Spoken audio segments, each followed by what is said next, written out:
we are expecting Trustee Long to join us, so you'll hear his voice, his name when he is joining in, but it is 7 o'clock, so we are going to begin. I'd like to acknowledge that we're meeting on the traditional land of the Saugeen Ojibwe Nation, which is represented by the communities of Saugeen First Nation and Chippewas of Nawash Unceded First Nation. We also think of the Métis Nation of Ontario, whose history and people are well represented in Bruce and Grey County. We have no regrets this evening. Trustee Garrett Long. He is now joining.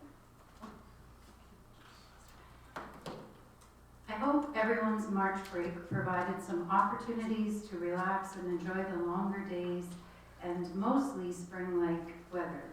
Yesterday was the first official day of spring, which signals the arrival of warmer temperature and hopefully lots of sunshine to help with the blooms. This is always an exciting time of renewal in our schools as spring activities start to take shape. Today, March 21st, is an important date for a few reasons. It is the International Day for the Elimination of Race Discrimination, which marks 75 years since the adoption of the Universal Declaration of Human Rights. It is also a day of colorful socks as we honor World Down Syndrome Day. This year's theme is With Us, Not For Us, which encourages taking a human rights-based approach to disabilities. It is about shifting our perceptions from fair treatment and equality and working with people who have disabilities to improve their lives by recognizing them as capable, valuable, and contributing citizens. For our moment of reflection, please join me to recognize World Down Syndrome Day and the International Day for the Elimination of Racial Discrimination. Let us consider and reflect on the influence we have as trustees to promote human rights for all in our education system through the decisions we make, policies we implement, and behaviors and leadership we model.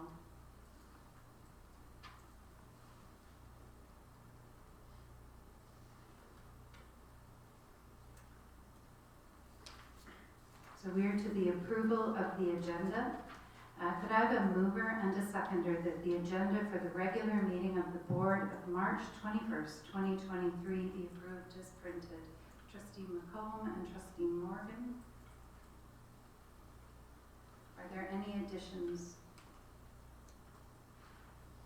I see none. All in favor? Thank you. That is carried.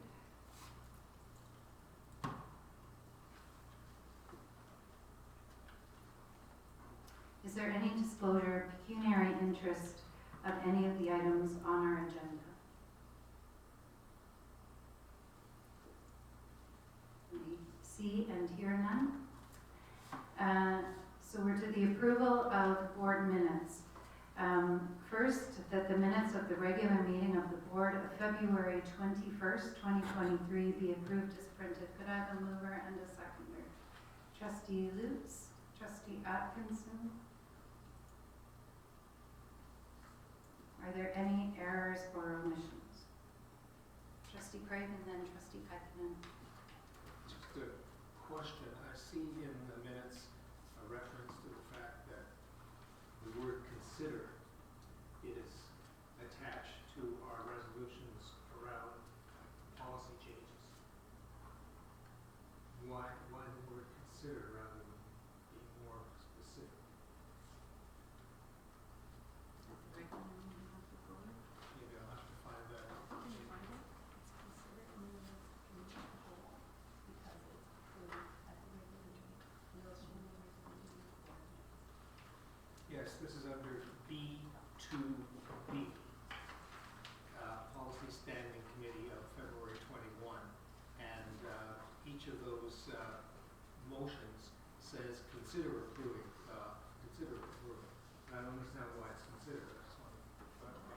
So you're referring to a committee of the whole, and we would consider at a committee of the whole to bring it to the board meeting tonight for approval.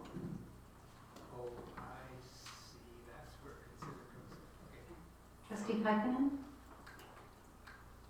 I would like to give advance notice that I will not be voting in favor of minutes of February 21st and March 7th, and I would like to have them both noted in the following minutes. Thank you. Thank you. Any other questions or comments? Trustee Long, did you want to add anything or have a question regarding the minutes? I do not. Thank you. Thank you. So it was moved by Trustee Lutz, seconded by Trustee Atkinson, that the minutes of the regular meeting of the Board of February 21st, 2023 be approved as printed. All in favor? Trustee Long? In favor? Thank you. And the second set of minutes is the Committee of the Whole Board minutes from February 7th. I have a mover and a seconder that the minutes of the Committee of the Whole Board meeting of March 7th, 2023 be approved as printed. Trustee McComb and Trustee Craig. Any errors or omissions? Trustee Long, did you have any errors or omissions on those minutes? I do not. Thank you. All in favor? Trustee Long? In favor? Thank you. That is carried.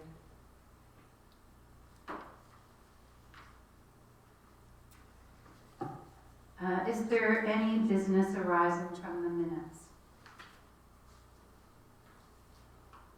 I see none. So we are to our Excellence in Education, the Ontario Student Nutrition Program. I would like a mover and seconder that the Blue Water District School Board receive the Ontario Student Nutrition Program report for information. Trustee Atkinson, seconded by Trustee Craig, and welcome Superintendent McEwen. Thank you, Chair Thompson. It is my honor and privilege to bring you the report on excellence in education this evening. We are going to take a few minutes to highlight an incredible program that we have in our Ontario Student Nutrition Program. This is a program in our school that is often affectionately referred to as the breakfast program, but it is so much more than a breakfast program. And also, I would like to take the opportunity this evening to celebrate and honor Bev Gatement, who has joined us this evening, who has been providing leadership in the area of implementation and monitoring regarding our Ontario Student Nutrition Program. So at this time, I'll turn things over to Colleen to provide some additional information for you. Thank you, Melissa. Good evening, everyone. I am very pleased to be here to share with you the inner workings of one of the most valuable and connecting programs of the school day for our staff, students, and parents. The program that feeds students' minds through nutritious snacks and meals. Sometimes, as Melissa mentioned, it is referred to as our breakfast program. The nutrition program in our school is supported and funded through the Ontario Student Nutrition Program Southwest. This program supports feeding of thousands of students in our region. It is housed within the Victorian Order of Nurses, VON, from Windsor, Essex site. This VON branch is one of 14 lead agencies that are part of the provincial body Student Nutrition Ontario, who administer provincial grant funds to support the development and implementation of healthy breakfasts, snacks, and at times, lunch programs across the province. Bev's role as the coordinator of the Grey Bruce Eat and Learn program was much more complex than helping principals and school staff create and maintain a breakfast program for students. Bev has taught staff, students, and volunteers about nutrition. She has supported program operation and grant applications, coordinated hundreds of volunteers, menus, and brainstormed an amazing amount of ideas as to to how to roll out healthy, yummy food for kids. In addition to all of that, Bev manages to find local businesses, programs, organizations to encourage a community effort for supporting schools and students in a beautiful way. Please watch as Bev shares with administrators and program coordinators what they can expect from her visits. Coordinating breakfast programs takes planning, thought, and creativity in how to communicate this message. And we don't have sound. Oh. You click, yeah. Does it work now? Oh. Sure. Go, Bev. Go, Bev. I can tell you. I can probably tell you what she's saying. Yeah. So can I, because as a principal, I feel like I heard that message many times. The video that we were just going to show you was Beth had to be quite creative in how she was communicating these messages. So she had her own Facebook site, and one of the videos that she had posted there was helping administrators or the coordinator at school sites know what to expect when she came for a visit, because initially it can be a little bit overwhelming. But Beth did a great job of helping us calm the waters and get done what we needed to do in order to continue to receive the funding and have great programs for kids. So from for tummies to smile cookies to organization donations, the money continues to roll in to support the continued efforts of feeding thousands of students each and every day in our school board. Now I would like to ask Trustee Atkinson to please come up and share a few minutes of thanks for Bev in her efforts for feeding students.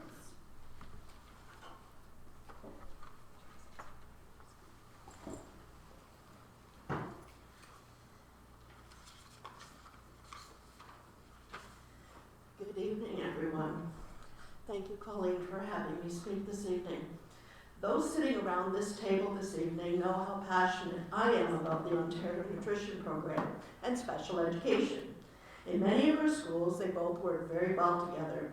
Bev Gateman has me beat when it comes to the nutrition program. Her passion has been contagious in a very good way to our school volunteer coordinators. We all share one common goal, and that is we have no hungry students in Blue Water or Bruce Grey Catholic.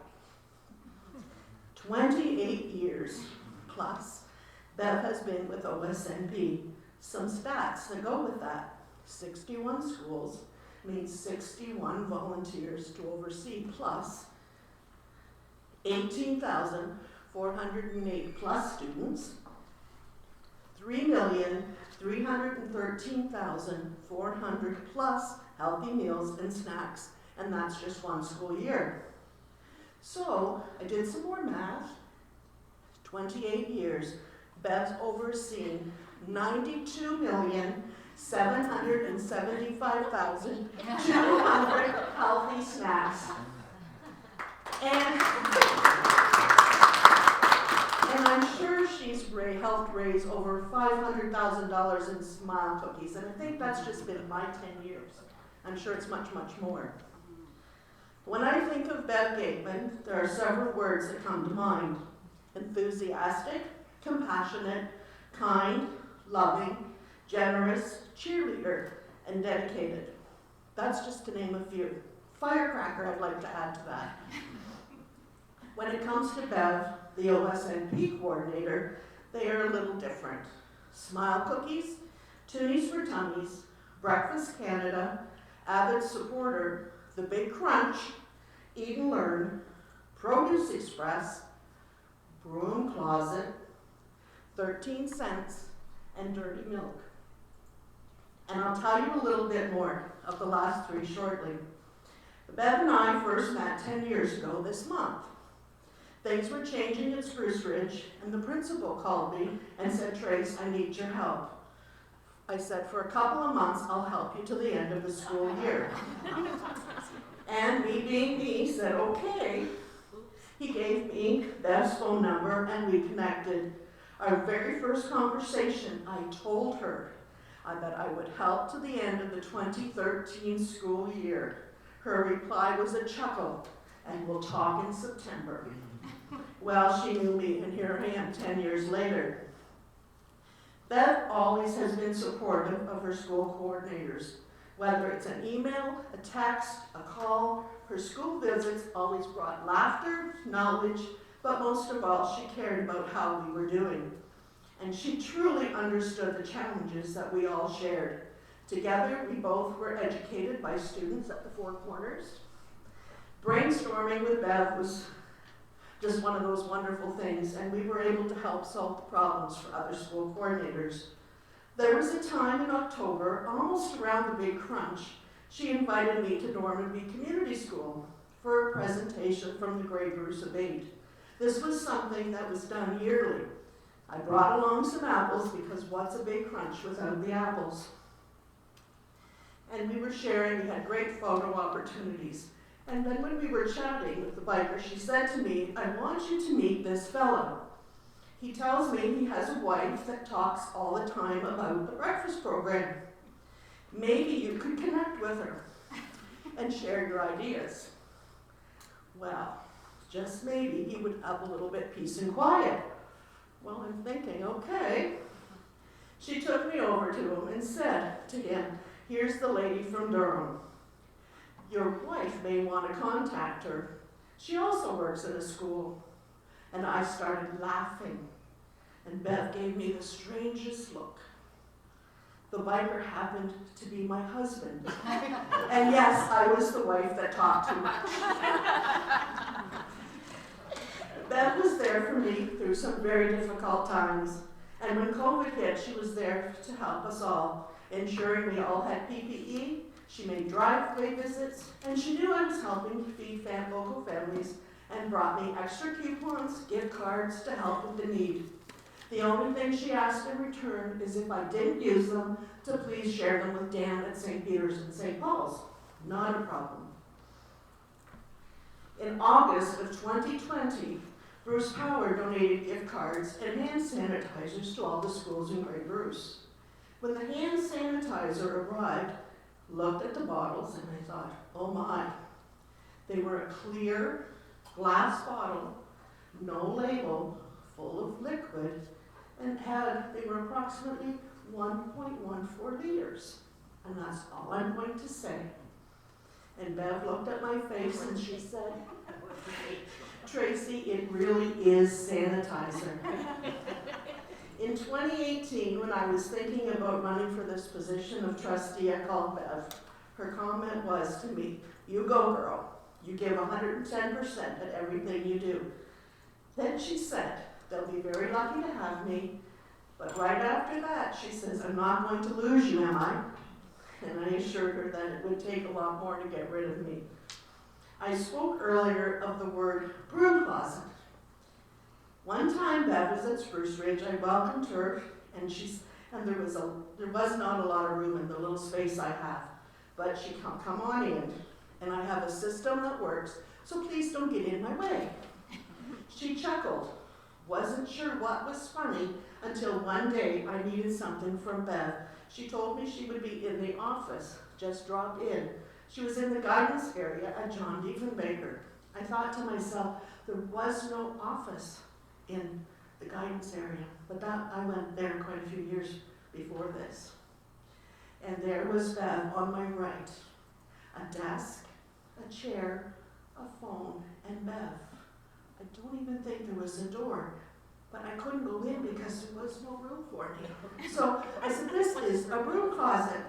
And we laughed about this all the time. Dirty milk. Yes, I said dirty milk. OSMP does not allow chocolate milk to be given to our students. Mrs. Becker at Normanby, and I believe she's Josie's grandma, served dirty milk every week. It was actually white milk with very little chocolate, hence got the name Dirty Milk. I think Normanby School was the only school in Grey Bruce to serve it. And, well, we were encouraged not to many times. And last but certainly not least in my opinion anyway, 13 cents. That's what schools are given by the OSNP to feed our students. That includes 3 food groups, and while that hasn't changed in the 10 years I've been involved, and I don't know what Bev can say to add to that. I mentioned earlier about these schools, how they can sustain the program for the school year. For me, 13 cents at 350 students, I got $45.50 to feed those children. We've all been in the grocery store, and it's really hard. But Bev always promoted all the fundraisers, the companies that ran for the grants, the Toonies for Tummies, all of the Breakfast Canada. She was the driving force that kept things going. And without her at the helm, and I'll be honest, it's a little scary. But knowing she's only a call away makes me feel somewhat better. I could tell you many, many stories, but I'll leave you with this.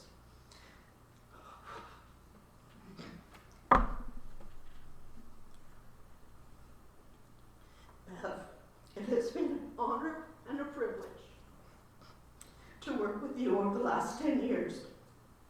You truly are a great advocate for OSNP. The students, past and present, have been touched by your caring heart. I speak for everyone here this evening when I say happy retirement. My wish for you is to enjoy those grandchildren, cherish your time with Bruce, and if there comes a time you want or need something to do, my area schools will be open to you with open arms. Bev, we miss your Eat Well Wednesday, your Thoughtful Thursdays, and your Feel Good Fridays, and your friendly reminders to get our reports done. Bev's signature in her emails says it all. Feeding kids is awesome. And I can say it sure is. Happy retirement.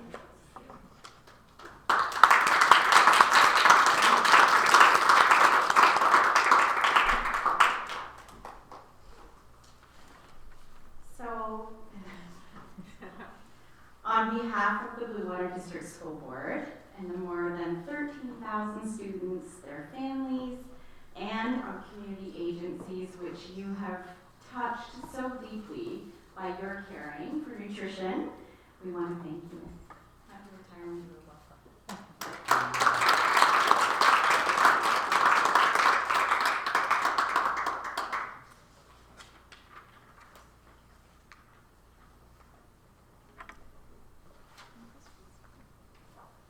Thank you so much.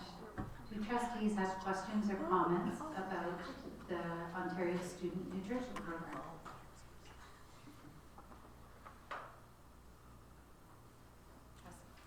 Trustee Craig.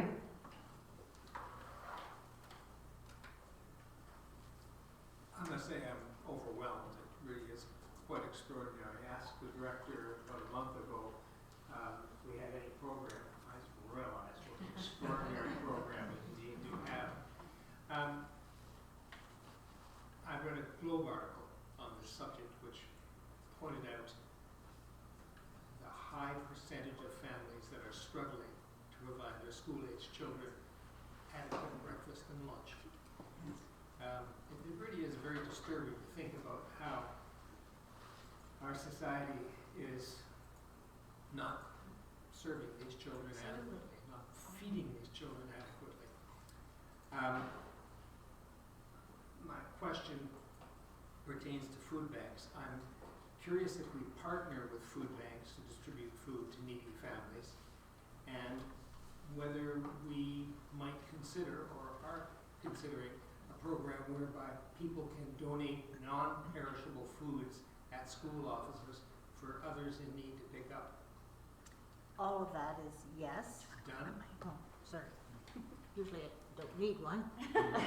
All of that is a yes. We have partnered with food banks always, from getting cereal from Kellogg's. Back when Kellogg's was, I would drive a 3/4-ton truck to London and pick up cases and send it out in the school courier to schools I have friends that work for New Life, I live in Hanover, who would be dropping the flour off for the cereal and would fill their trucks with cereal to bring home. I have gone to food banks and hooked them up with schools so that cereal items that they couldn't use that met our nutritional guidelines could go to the schools. We have, especially since 2020, since COVID, we have hooked up with schools and the food banks to stock and nourish our pantries and pantry packs that are in the schools today, in the high schools especially, and in some elementary schools. We always encourage schools to, coming up to a long weekend, coming up to anything, check their fridges and put that in the appropriate backpacks. The gift cards, when our schools closed for that time period, we really recognize that those kids that are coming and families count on us for that meal. They count on us for, I call it the all-day breakfast. I don't care when you're feeding them, you feed them all day long, they need to be fed. You got me started. So, so when COVID hit, we knew they were at home and they weren't getting that. We know how hard Christmas, summer holidays, March breaks are for those kids. So we converted all our OSNP 13 cents a day into gift cards. And I worked either through Grey and Bruce County Social Services and then eventually through the school principals to get those gift cards sent to the appropriate school that there was actually a Walmart or whatever. I had 4 or 5 different kinds from my bedroom office and got that all coordinated, dropped off so that they could get that and get that money out to the kids. We believed very strongly as OSNP that money needed to get to the families. We believe very strongly that they needed to have the dignity and the respect to purchase their own food. But sometimes with a Walmart card, you just need socks. So we gave them a Walmart card very gladly, knowing that we would cover whatever, it would work. And we gave out hundreds of thousands of dollars in gift cards, not $50, but hundreds of thousands of dollars went out over that. Every time it closed, our money got flipped quickly. So, and then the Bruce Power, they did the same thing with schools and were dropping in gift cards. They know our school list, they got them out very quickly. So yes, that happens and continues to happen. And the 13 cents stands. Well, if I could just conclude through the chair. I think a lot of people must have exclaimed, wow, over the years. And I think your whole career can be epitomized by the phrase above and beyond. I think it's magnificent.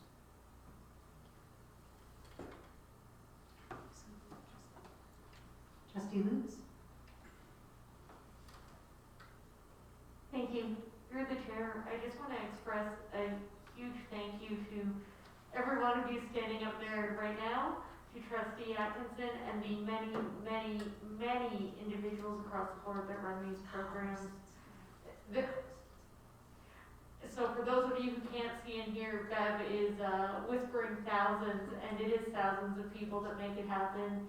And I know how appreciated it is and how wonderful it is of how accessible these programs have become in our schools, because I know that has been a huge effort from so many people to modify them over the last chunk of years, and it is a wonderful thing we can do, and it supports learning so much in ways, the ways we see and the ways we don't see. So thank you all very much, and I wish you, Bev, all the best, and wish everyone who's continuing all this work all the best too. Thank you. Trustee Atkinson? Thank you, Chair Thompson. Bev, could I ask you to tell my fellow trustees and the senior team and our student trustees about the province of Ontario and how much we are, how many schools you have and what we're doing in the province? Here in Grey Bruce, we are the only region in Ontario, possibly much broader, but my goal when I started this job was to get at least 14 schools around Walkerton. That was my chunk that they decided. That didn't work for me. My goal was to get every school on Blue Water, every Bruce Grey Catholic school. We also, and we did. It wasn't easy, there was no's, but eventually no turns into yes. We also have a school, we support your Keystone program. We support the school at Cape Croker. We support the French School Board in Onsound, the River Forest Montessori. We have, so your number of schools, at one time, I had 74 sites. But Blue Water closes, they amalgamate, and so we have enough students. We're over 18,000 and a half a day. We still get the same 13 cents from the Ministry of Children, Community and Social Services. So if it wasn't for President's Choice Children's Charity, if it wasn't for Smile Cookie, Toonies for Tummies, the Grocery Foundation does both the vouchers and the Toonies for Tummies, all of those things. That was I had to be the fundraiser, I had to be the pounder at the door to get that extra dollar in to do that, the bulk buying. The Produce Express drop-in delivery, that came out of the pandemic of dropping food pre-washed, ready to eat, that was wrapped in cellophane to the students until we learned that we didn't have to do that. And so today, the amount of produce that our students, your students, our children, our community is eating at these nutrition programs is mind-boggling. And that, if nothing else, is what these students are not getting at home. And having it early morning, as you know, we want to feed them early, get them settled, and so they can do everything that you have to do, all your magic. I've never worked for Blue Water, but I've been happy to work with Blue Water. You've opened the doors, you welcomed us into your school. We were a different entity. I said yes to everything. and we made sure it happened. So I appreciate the opportunity to allow us to come in and work with your programs.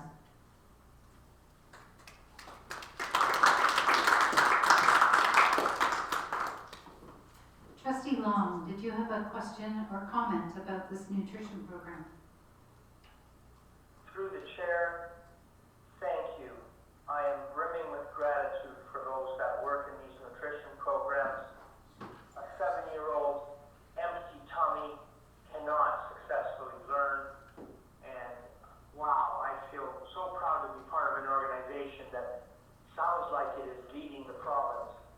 Thanks to the faithful servants with us tonight and those other wonderful faithful servants. I offer you my great gratitude. Thank you. Thank you, Trustee Long. Any other questions or comments? I just want to echo everyone's thank you, and thank you for being with us this evening. You will be missed. It was moved by Trustee Atkinson and seconded by Trustee Craig that the Blue Water District School Board received the Ontario Student Nutrition Program report for information. All in favor? Thank you, that is carried. Reports. We have some recommendations coming out of the Committee of the Whole Board.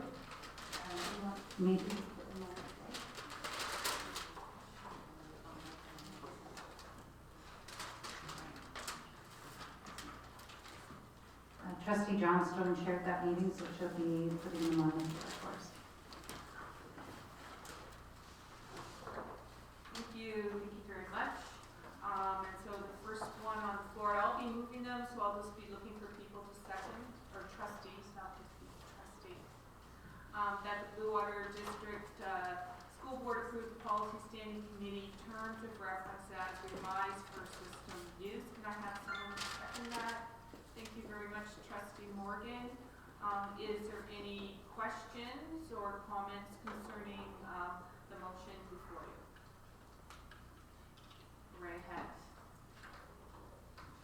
Just a point of privilege, I believe it's called, can you speak closer into your mic? Yeah. Thank you. Yes, okay, so, is there any further questions or comments? See none, so all in favor and opposed, if any, and, trustee Long? In favor, thank you. No problem, thank you. Next one is that Blue Water District School Board approved BP 6850-D, maltreatment of staff and or students as revised for system use. Can I have someone to second that? Thank you, trustee McComb. Is there any questions or comments concerning the motion?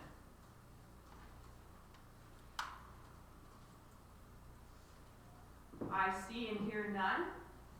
So all in favor and opposed? Trustee Long, how do you vote? In favor, Thank you. Next, that the Blue Water District School Board approve BP 7240-D, Employee Psychological Health and Safety Management System, formerly BP 7240-D, Psychological Health and Safety Management as revised for system use. Can I have a second for that, please? Thank you, trustee Craig. Comments, questions concerning that motion?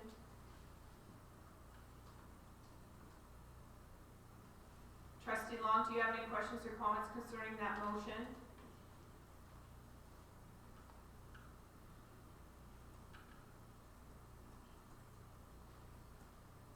no. Thank you. Okay, so all in favor? And opposed, if any? Trustee Long, how do you vote? In favor, Thank you. Next, that the Blue Water District School Board approve BP 1404-D, dress code as revised for system use. Can I have a seconder? Thank you, trustee Luce. Is there any comments or questions concerning this motion? Trustee Long, do you have any comments or suggestions here? Or questions? no. Thank you. No. All in favor? And opposed, if any? Trustee Long, how do you vote? In favor, Thank you. And the last one is that the Blue Water District School Board approve BP 1108-D, Code of Conduct trustee as revised for system use. Can I have a seconder? Thank you, trustee Atkinson. Is there any questions, comments concerning the motion before you?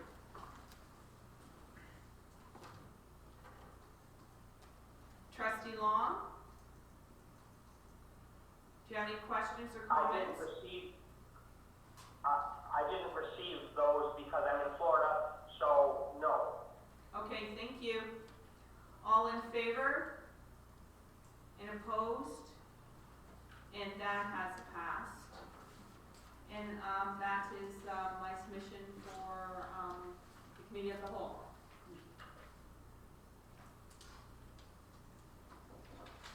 Business Committee of the Whole Board. I'd like to invite our Business Committee of the Whole Board Chair Morgan to speak to this report, and then I will put the motion on the floor. Thank you, Madam Chair. Business Committee of the Whole Board met on Tuesday, March the 7th, 2023. Items for decision were the community partnership and available unused school space. So we had a discussion about the spaces that are available for use. Items for information for the 2023-24 portables presented. The committee committee received a report on that. The committee also received a report on capital funding and an overview of capital projects and the locations for investment. Number 4 on the list was the 2023-24 trustee honorarium, and we received a report as part of the budget process. We also received a report on the sale of the Kunkel bus lines to Voygo. And we're sure that it would carry on as it was. We also had an update on St. Edmund's Public School childcare, and have been assured that the new school applications are ready to go. And that, Madam Chair, is my report. Thank you. Thank you very much. Go ahead, Trustee Kuykinen. As I indicated at this particular meeting, I have a pecuniary interest when it comes to buses. So for that reason, I will not be voting in favor of this motion.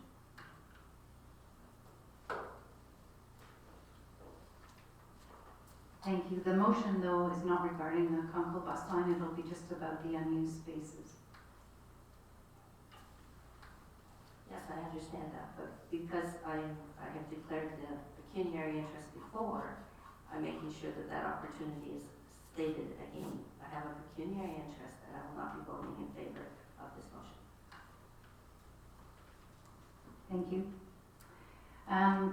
The motion, be looking for a mover and a seconder that the Blue Water District School Board approve the list of schools with available unused space as listed on Appendix A that will be made available for appropriate community partnerships. Could I have a mover, please? Trustee Morgan, seconded by Trustee Craig. All in favor? Derek? Oh, sorry, Trustee Long? In favor. Thank you. That is carried. I would like to invite Vice Chair Johnstone to speak to the report from the in-camera meeting. And thank you very much.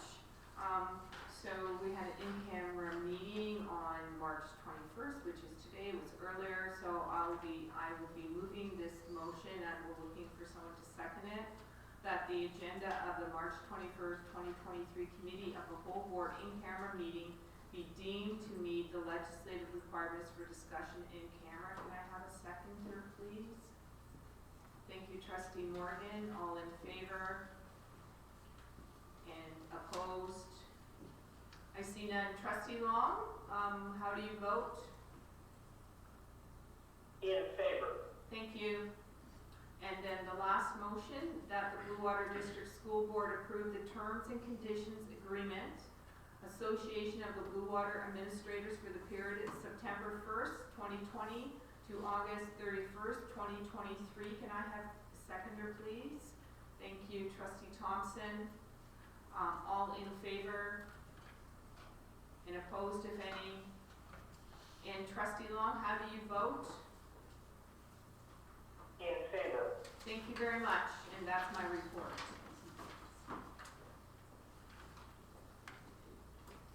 Are there any new notices of motion this evening? I see none. So that brings us to the notice of motion that were brought forward on March the 7th. The following motions were brought forward by Trustee Kuykinen for consideration at the March 7th, 2023 Committee of the Whole Board meeting. And please note that motion 3 has been withdrawn as requested by Trustee Kuykinen. And I will put each motion on the floor for consideration. First, resolved that all correspondence, both electronic and hard copy, addressed to the Board of Trustees or to the Chair, Vice Chair, or Director of Education containing content intended for the Board of Trustees since November 15th, 2022 be forwarded to the Blue Water District School Board Trustees forthwith. It's moved by Trustee Kaikkonen and seconded by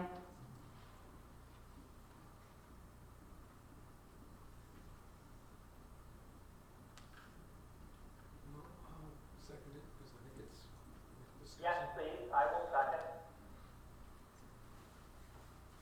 Thank you. I got Trustee Craig first. Thank you. Trustee Kaikkonen, would you like to speak? Whereas it has come to light that some correspondence sent to the board is not being disseminated to all the trustees, and for the sake of accountability to constituents and transparency of the board, I move that we continue with this motion.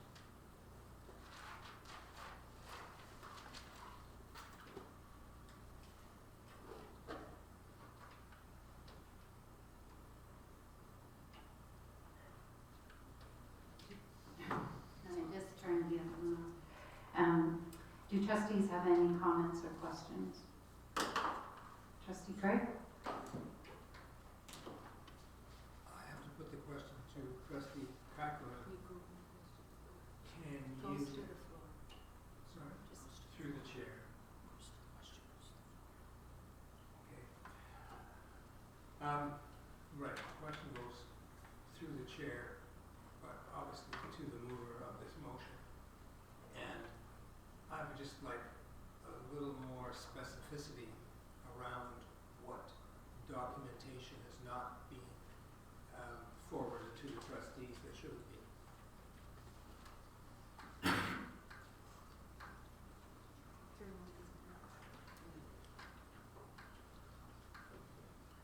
Through the chair, I believe that we had this discussion at the last meeting, and part of that came as the administrator had enlightened us that hard copy letters from organizations does come to us, but sometimes the emails from constituents do not come to us.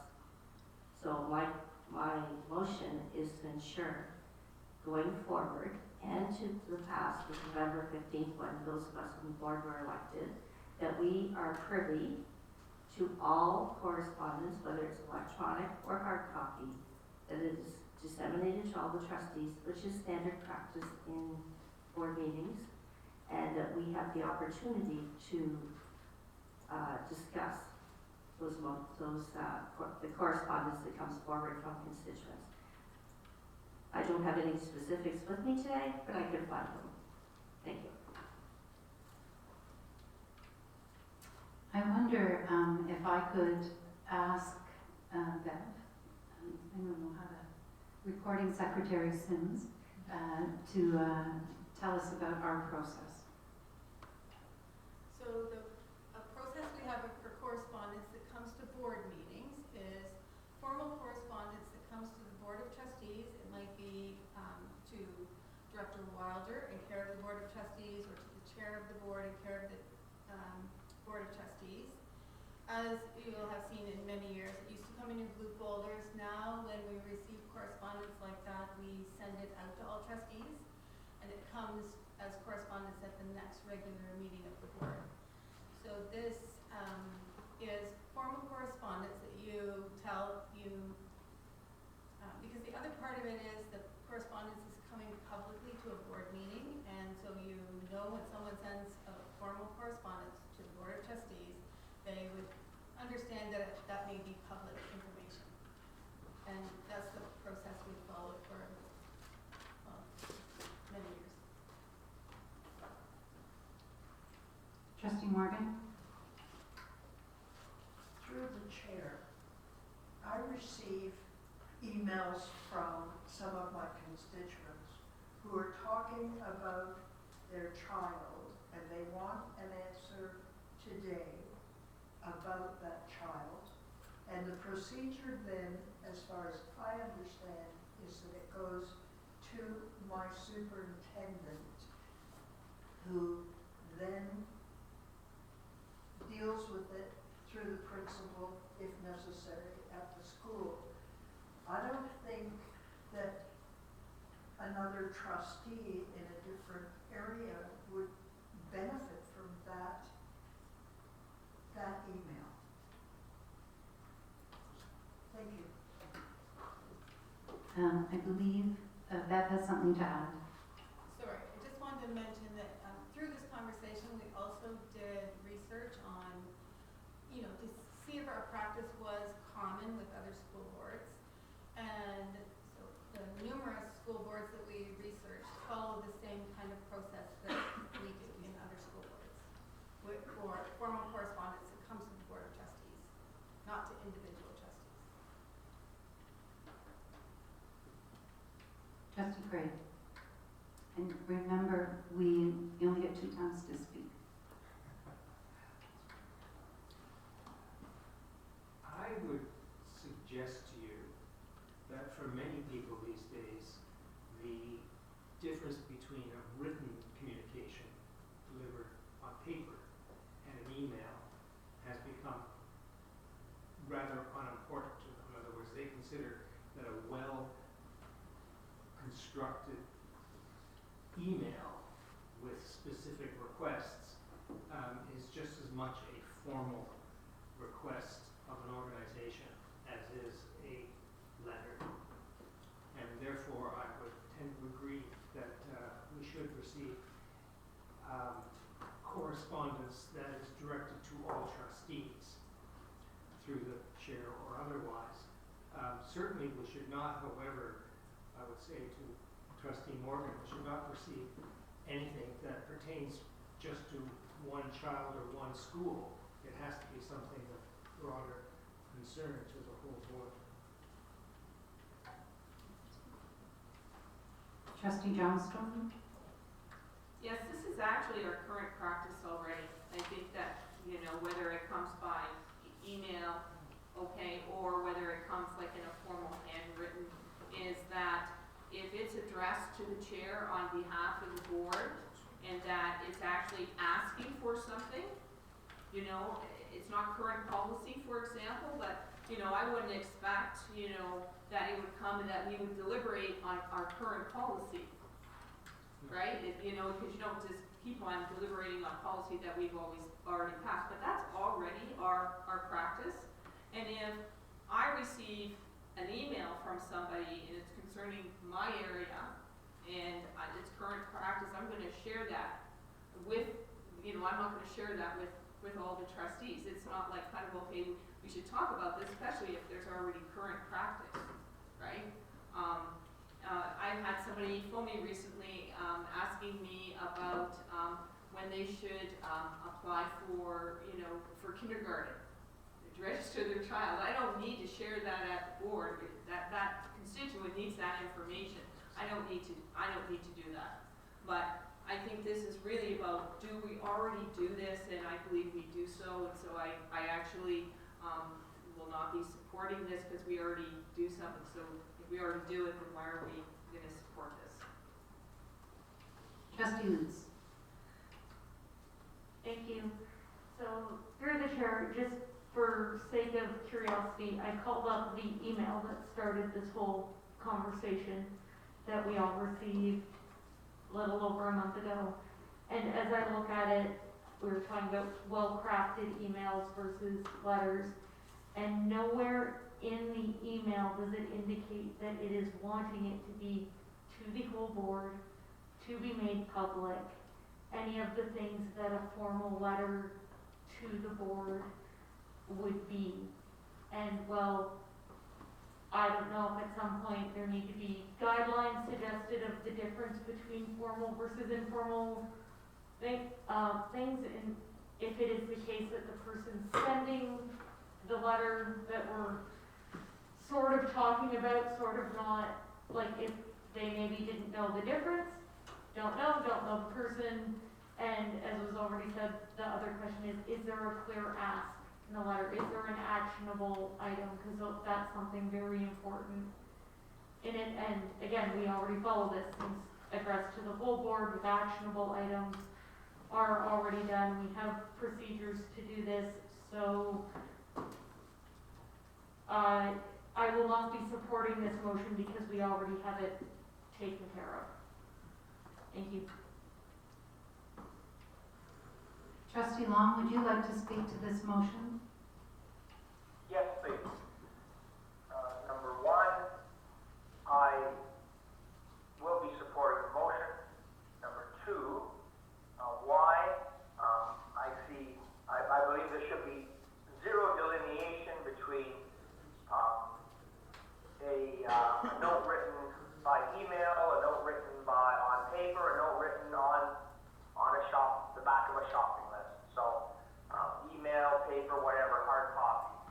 And I will listen to the motion carefully.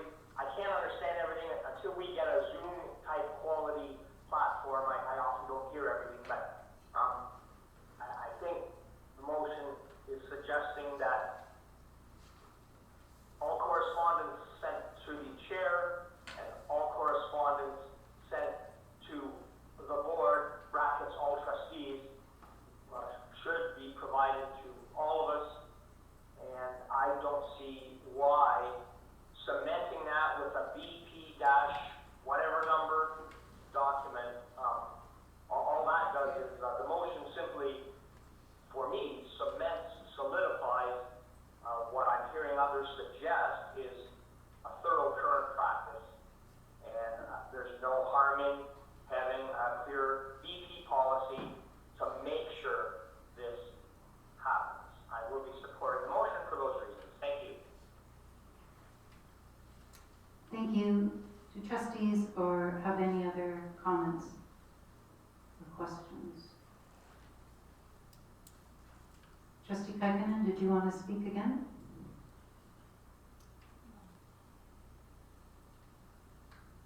Just quickly, there is emails that have been submitted to the board, and I am aware of some of them. I will look out specifics going forward. But I believe that there has been information hidden from the trustees, and that may be a strong accusation, but I believe that in the interest of accountability and transparency, that everybody who is a trustee, we're all equals here, should be privy to any correspondence that's intended for the board of trustees, and that shouldn't be something that's up in the air or you know, it just kind of, it shouldn't be. For the reasons of accountability and transparency, we as trustees have a right to be privy to all the correspondence that comes in for the board of trustees, regardless of where that correspondence is directed to, and I believe that trying to move around that is just simply wrong. The perception of the public is that we are receiving the correspondence. If we are not, then I, for one, don't want to be blindsided out there that somebody in this board received an email or a hard copy letter and I did not know about it. So in the interest of accountability and transparency, I think that this needs to be addressed. Thank you. I'm going to call the motion to a vote, but I also would like to say, from a chair perspective, I follow the policy. The emails that come in to me, if it's a simple question, I reply with a simple answer, as I would expect. That's what the constituent is looking for. If it was ever a point that the Board of Trustees was being asked to action something, by all means, it needs to be back here because I don't speak on your behalf. And so I follow that, and I do it conscientiously to the very best of my ability, and I believe that Vice Chair John Stone does that, and so does our director. So for what it's worth, that's what I need to say. So I would call the motion that be it resolved, all correspondence, both electronic and hard copy, addressed to the Board of Trustees or to the Chair, Vice Chair, or Director of Education containing content intended for the Board of Trustees since November 15th be forwarded to the Blue Water District School Board forthwith. All in favor?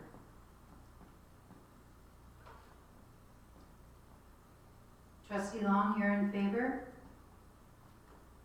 In favor. Thank you. All opposed? Opposed or? I'm abstaining, I know we do it. That is defeated.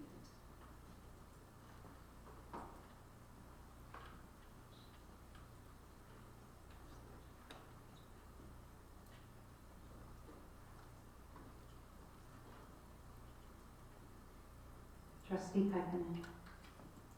Could I ask for a recorded vote on that, please? Thank you. It's already been voted on. It's already been voted on.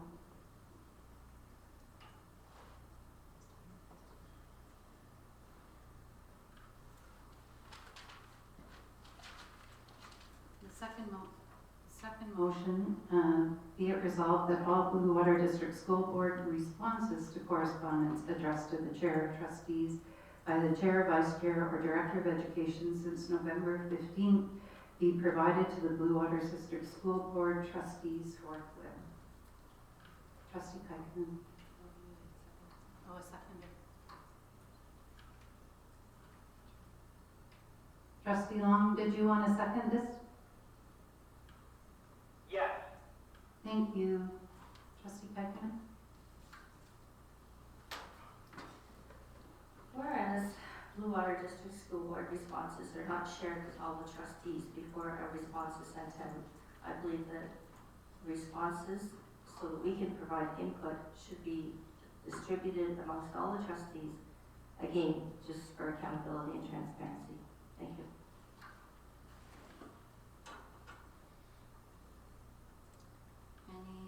Any questions or comments?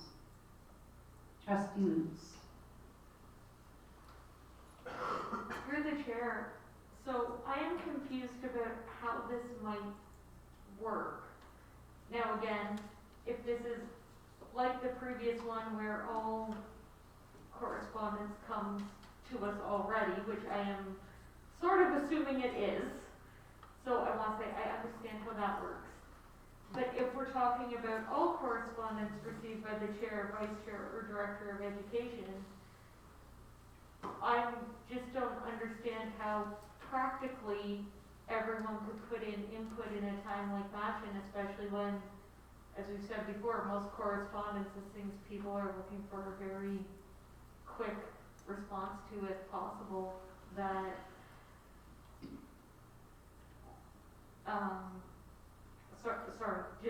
I feel like it would get bogged down in the details, and again, as we said ad nauseum previously, we already have a process and everything already comes where it is appropriate and actionable.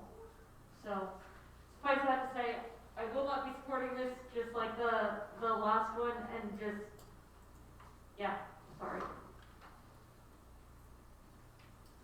Trustee Atkinson. We haven't had many responses to correspondence in the last few months, but I do recall Jamie Pettit, our communications officer, sends us anything pertinent for our perusal, and he asks for feedback. So I don't understand what we are doing wrong now. So for that reason, I cannot support this motion. Trustee Johnstone. Yeah, we will, you know, this is already, once again, I'm just gonna reiterate, this is already our practice. If we have a letter that comes, you know, correspondence that's put in our package, whether, you know, I don't care how it gets here, you know, whether it's email or like a formal thing, and, you know, in the chair will say, I've received this, right? We don't wordsmith an answer, but we do provide, say, direction. You know, I'm going to, you know, so it might be we direct the director to respond.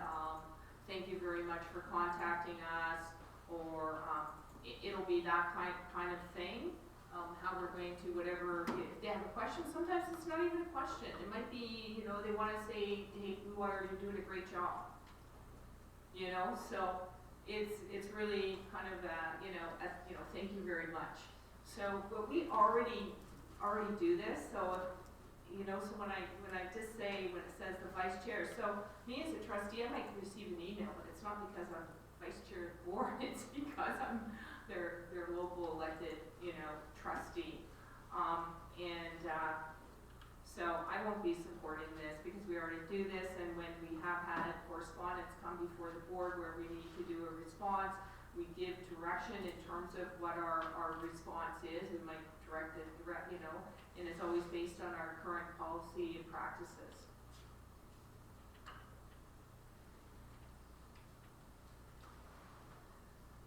Trustee Long, did you want to speak?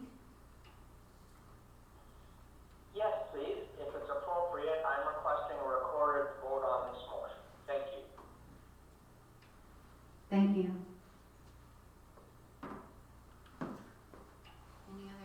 Any other questions or comments? Trustee Kaikkonen?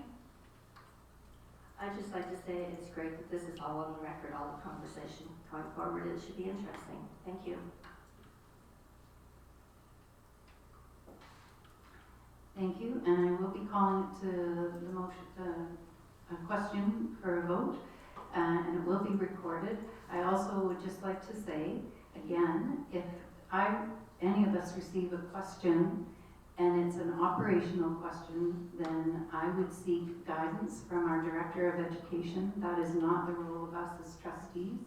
If it's something that belongs before the Board of Trustees for a response, then it comes here for our input and a letter gets crafted.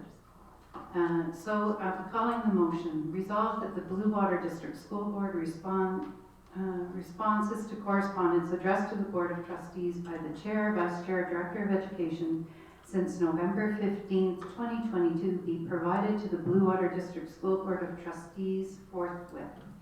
As this is a recorded vote, I'll go around the table. Trustee Long? In favor. Thank you.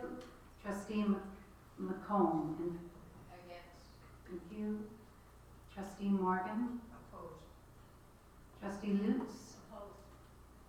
Trustee Johnstone? Nay. Trustee Atkinson? Opposed. Trustee Craig? In favor. And I am voting opposed, and that is defeated. What is that? What about trustee? Oh, sorry, I guess I assumed I knew your answer. Go ahead, I'm sorry. I am in favor. Thank you. I apologize.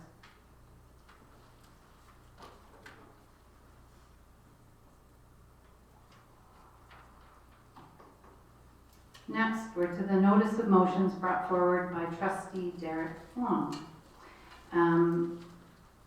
So I'm going to put the motion on the floor. Trustee Long, I have you down as a mover and we'll be looking for a seconder. First, whereas brevity invites heightened attention spans, therefore be it resolved that motions be limited to 60 seconds, not including discussion time upon being seconded. Could I have a seconder, please? Trustee Kaikkonen? Trustee Long, would you like to speak to your motion?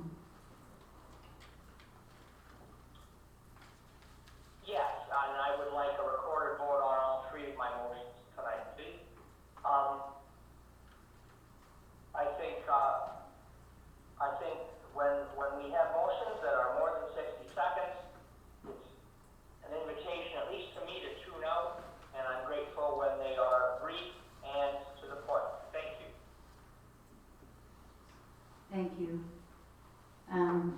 Trustees have questions or comments. Trustee Johnstone. Yes, I'd like this to be referred, so I'm amending it, so I'm asking for a referral of this motion to go to policy as it has to do with our bylaws, and so therefore it, our process as according to our bylaws is that anything to do with bylaws must go to policy, so that's what I'm moving.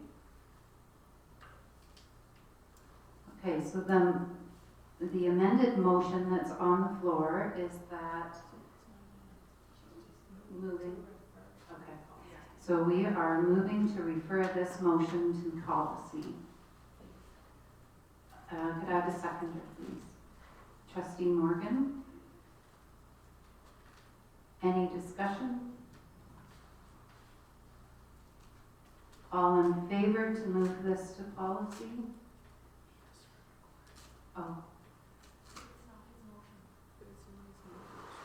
That's right, don't have to accept. anyone opposed to moving this to policy? Trustee Long, are you in favor of moving this to policy or opposed?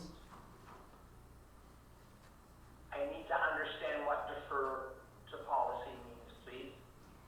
Because this is regarding our bylaws, that we need to look at it in the policy meeting with because our bylaws are part of our policies, and so that we move to that meeting for discussion. Yes, I can support that. Thank you. So that is carried. Thank you. The second motion is whereas brevity invites heightened attention spans, therefore be it resolved that all podium presentations be limited to 10 minutes, not including question and answer. Could I have a seconder, please? Trustee Kaikkonen? Trustee Long, would you like to speak to this motion? No, it's crystal clear. Thank you. Thank you. Any questions or comments from trustees? Trustee Morgan? To the chair. I was under the impression that that's our process anyway, is to keep it to 10 minutes. But sometimes we go over the limit, and often when our staff are speaking and giving presentations, it goes over 10 minutes. And it's quite welcome because we're listening to what's being given to us, and it's important information. Thank you. Trustee Johnstone? Yes, can we ask the secretary about our current practice concerning this, please? Sure. Our practice has been long-standing guideline for many years that we try to keep presentations to 10 minutes, not including question and answer. And because often the question and answers will go longer because it's interesting and it is about the work that we all do. And so it's just been an understanding, although there are some reports that require, like when we talk about the multi-year strategic plan, there are some reports that require longer time, but basically the general guideline is we try to keep reports to 10 minutes and then allow time for question and answer. It's been a long-standing practice.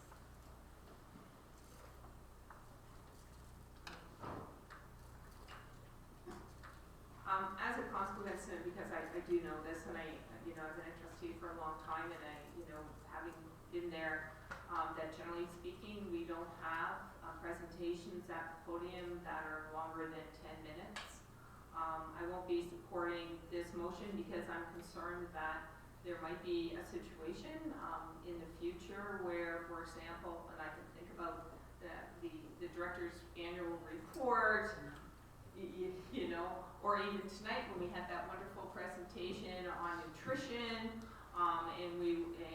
or I can think about, down the road, accommodation review. There's another one, is that I wouldn't want to put a deadline on that, and it's already our current practice that, we for 98%, that we already follow, so I won't be supporting this motion. Trustee Lutz? Thank you.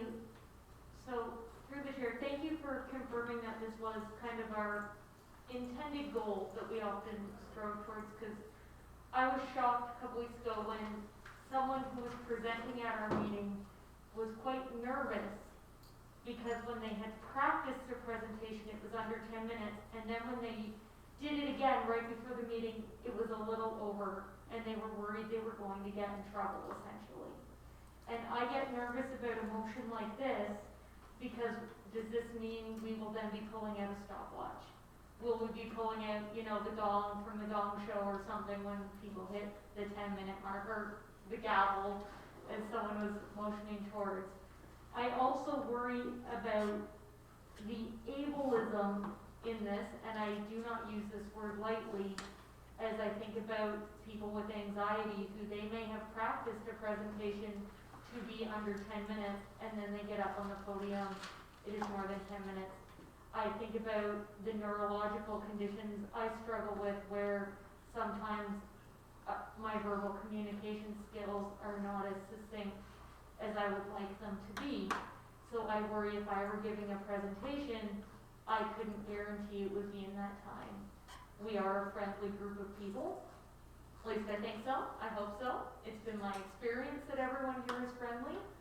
And so I figure we could offer grace and generosity, and while I am often the first person impatient when something is going wrong, I also tend to not worry about it and hope that there is lots of good information being shared, and if even I'm not getting a lot out of a particular presentation, I simply hope that someone else around the table is. And therefore, I will not be supporting this because the very thought of stopwatches at our meetings terrifies me.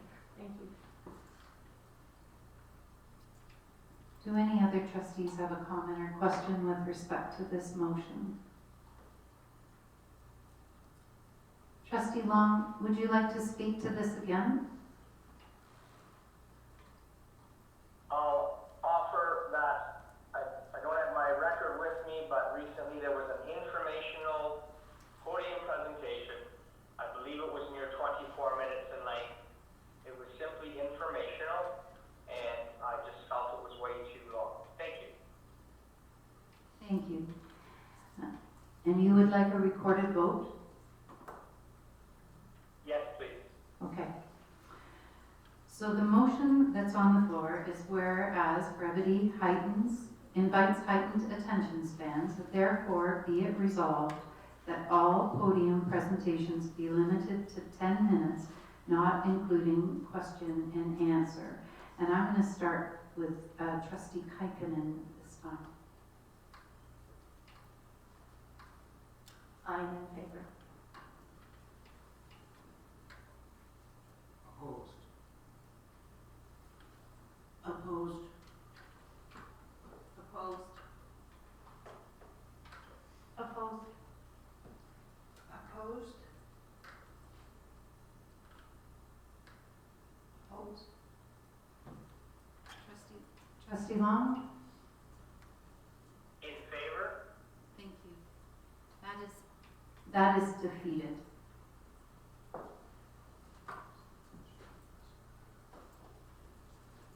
And our next motion, again from Trustee Long, whereas as a collective group, Blue Water District School Board trustees, along with senior management, are entrusted with an annual budget near $250 million, with most of that budget being employee salaries and hourly wages.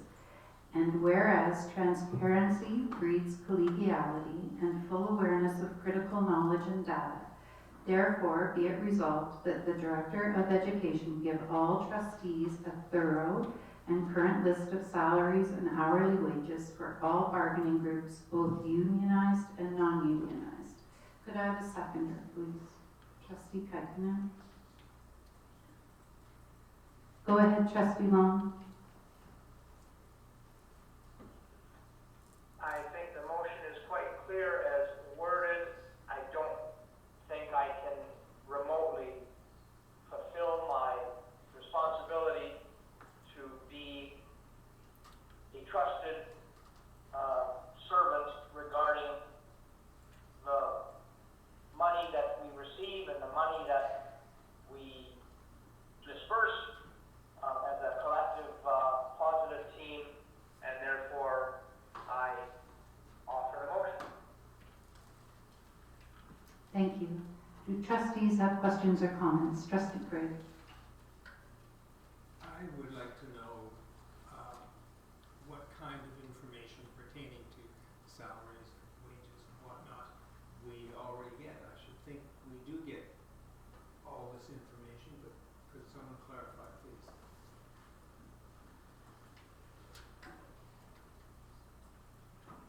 starting the thorough, sorry, I think it cancels on. So we will be starting a more thorough budget process coming up in the next little bit of time, led by Superintendent Cummings. So in that, the trustees have responsibility for the umbrella budget. So you will see different groups. So you would see, for example, the teaching group and their overall salaries that are attributed to them. So it's not down to the specific level. The specific level is guided by, well, as we've talked about, I know Superintendent Tang did a report just 2 weeks ago just on how collective agreements are bargained centrally, and that's where the different raises and things like that, the salary compensation and benefits are done. So you will see it on a more broader level, because the specifics of that are not even handled by us in terms of salaries and things like that. We don't do that here. Just in terms of oversight though of budget, we have an internal audit system, there's external auditors we have collective agreements. The funding that we get is guided by our grants for student needs. So there are a lot of measures and controls in place for the budget, and we have the budgeting process that you will all as trustees be going through very, very soon. So you will get insight into that at that time. But specific salaries don't really guide that from a trustee level. Yes, follow-up. Would it not be possible and appropriate, given our responsibilities, that we be given the range of salaries for every employee group? For custodians, for EAs, for teachers, or have the teachers with 5 years, 10 years, 25 years of experience, I'm all aware. But would it not be possible for us to have that range of salary and remuneration?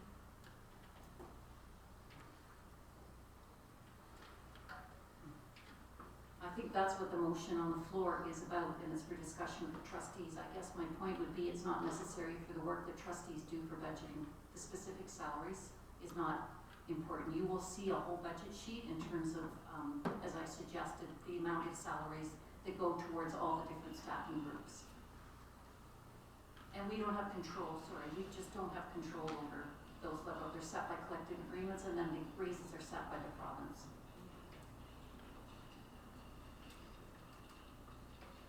Trustee News.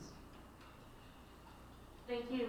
So, not that I've been doing this for a long time, but I have been through a few budget cycles.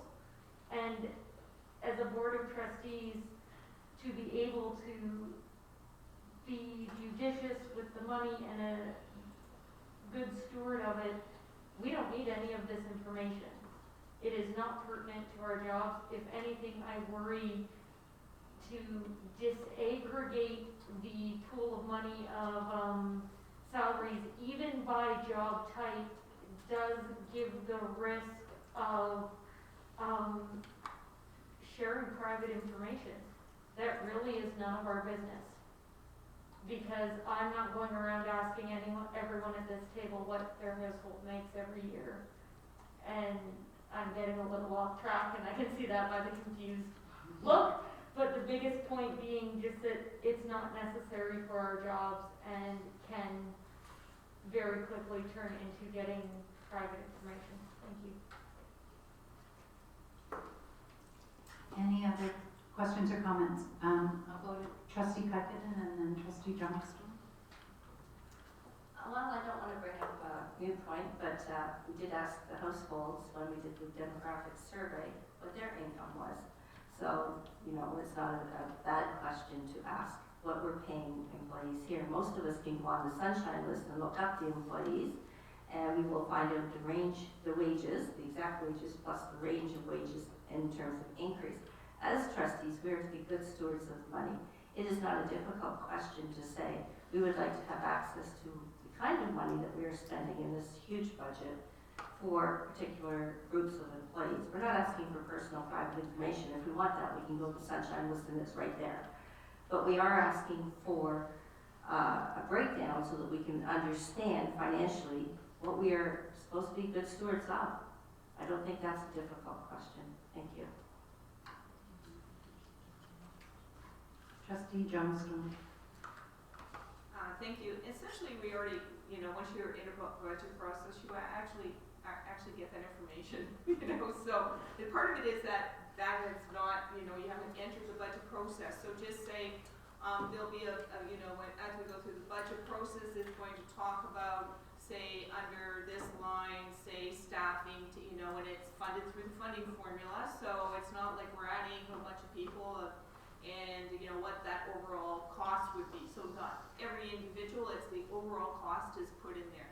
Same thing with say the principal, vice principals group, and so then we have an administration budget, and the administration budget would be what I call non-union employees, which also includes us, and that it is actually very much dictated by the process or by the province exactly what that is, and we have a process in terms of how we pay our director and our senior administration. That is available on our board site. We don't need to know, we need to see what the big figure is, right? But we're also funded by that. The ministry actually funds us for this. They would be concerned if we said, okay, we want to remove this person to hire 5 more people. We don't have adequate supervision, because I can let you know, some years ago, when our board was in financial straits, and we were actually taking money out of the administration line, in the budget, and putting it somewhere else, and it wasn't going to, it was going to say, you could say maybe spec ed. So, the government is very aware that you have to have a certain amount of adequate supervision. That has to do with health and safety in our boards. There's nowhere, and, that I'm concerned that we are, we're not good stewards, that in actual fact, we need to kind of think about it as we're looking at the big picture. We have to trust our staff that they're presenting to us, and as we say, we have auditors and everything like that. So with that in mind, I don't need this kind of detailed budget that takes away resources to provide this information, because I want to stay with our focus on our strategic plan overall. Thank you. Any other questions or comments from any trustees that haven't spoken? This is number 2. Right? Sure. Go ahead, Trustee Greer. I'm going to vote in favor of this motion, because I think what I've just described as the range of salaries in every work category is something that will help us understand better how we are spending the money, and will enable us to make more intelligent decisions around the global budget. I say this realizing full well that it is very highly specified by the ministry that we don't have a lot of flexibility, but we will not even be able to make intelligent decisions, in my opinion, unless we realize unless we really understand what people are making in all those work categories. Trustee Leeds. Thank you, and I will try and keep this brief. Just so everyone's clear, as a board of trustees, we don't employ people except for our director. We don't move people from one category to another to redistribute funds. And the ratio of the number of employees we get per number of students is all set by the ministry. So there are no decisions that we can make as a board of trustees that this information would actually help us. Thank you. Well, but I think that's wrong. I think Trustee Johnstone just No. proved it was wrong.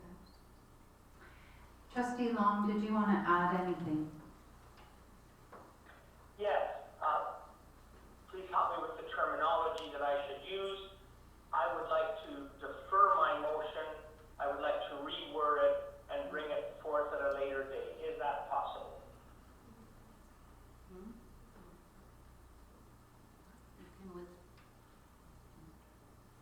You can withdraw the motion.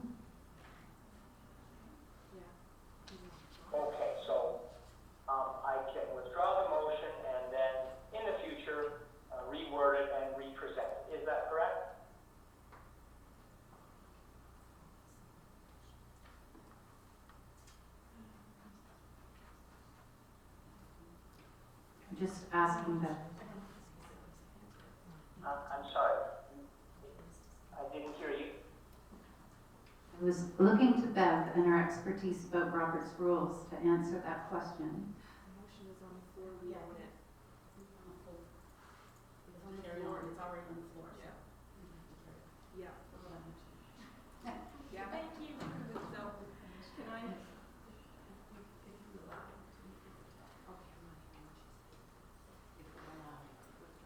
Yes, so at this point, the motion is on the floor, which means that the motion is not held by the person who made the motions. The motion is held by trustees. So it's on the floor. So, you know, so trustee Long can only remove or defer, you know, or remove the motion with permission of the Board of Trustees. It's just procedural. Okay. I'm not, unfortunately, until we have a Zoom quality platform, I just can't hear much here. And I'm sorry for that, but I can't control the poor quality. I just am trying to understand, if I withdraw the motion, will I be able to revisit this and represent a similar motion in the future? Can someone just use the word yes or no, and I'll listen as carefully as I can?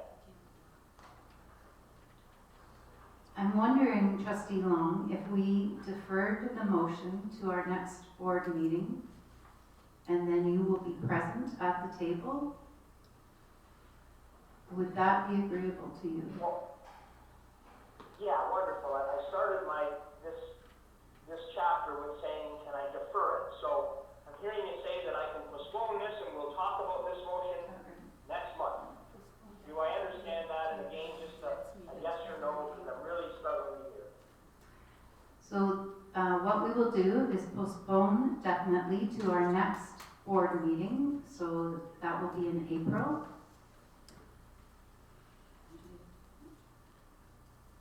Again, I heard just sort of a garble there. Is it a yes or a no? It's a yes. We're going to defer the motion to postpone. Sorry, I'm using the wrong word too. We're going to postpone the motion to our next board meeting, which will be in April. Wonderful, thank you. Thank you. So it is postponed definitely till April 18th.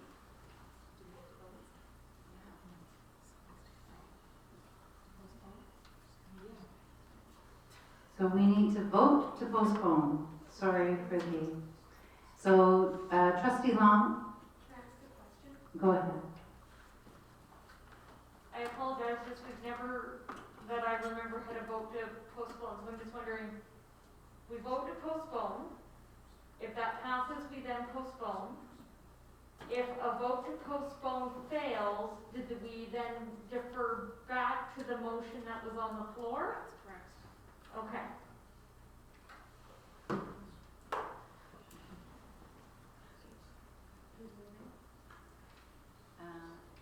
I'm looking for a mover to postpone this motion definitely until the April meeting. Trustee Craig? So we are voting on... Yeah? We can have a conversation about this. Oh. Okay. We're going to have a conversation about the plan to postpone. Do trustees have any comments or questions? Oh, seconder? Trustee Pikeman, thank you. Okay, is there any commentary, questions or comments about the motion on the floor to postpone this? Trustee Lutz? Thank you. So I just have a question/concern about postponing it after we've already had a lengthy conversation, which is we've been talking a lot about using resources within good stewardship, meaning, and time is an important resource of everyone in this room. And so my question is, if we are to postpone, does this mean we will be having the same conversation again in a month? And, you know, given that the previous motions here were all about brevity, I'm not quite sure the value in repeating all these same things again. Thank you. Trustee Johnstone? Yes, I'm just going to agree with what Trustee Lutz said, is that we're postponing the identical motion that is before us. I know that with this identical motion that I won't be supporting it. I wasn't supporting it today, and I know in a month from now I won't be supporting it. So I am going to be voting against the amendment to postpone. I'm ready to vote. Any other questions or comments? Trustee Peckham? To the chair, I just want to remind everyone that we did have a deferral of the motion when it came to the crosswalk in Flusherton. So we have set precedent and have since I've been here as new trustee. Thank you.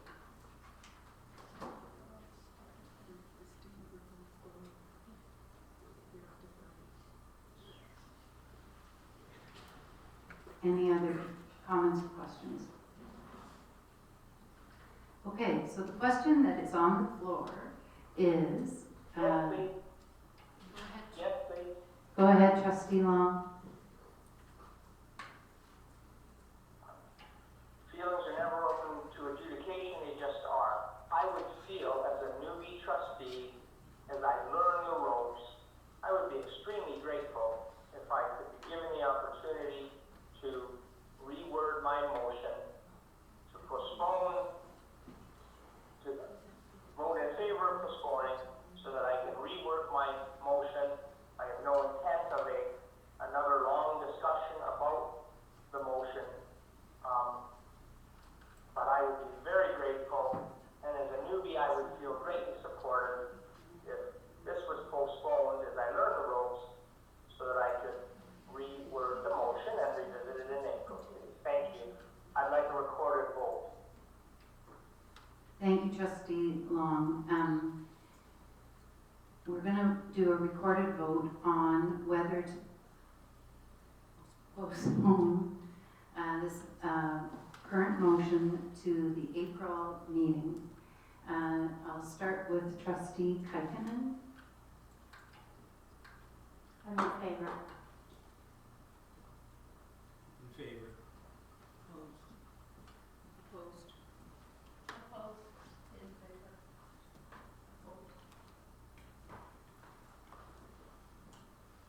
Trustee Long, how do you vote?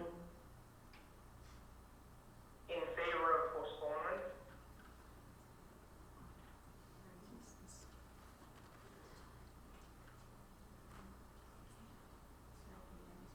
Opposed?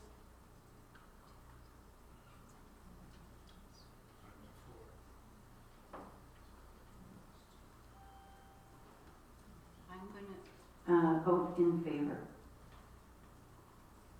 So it will be postponed to our April meeting.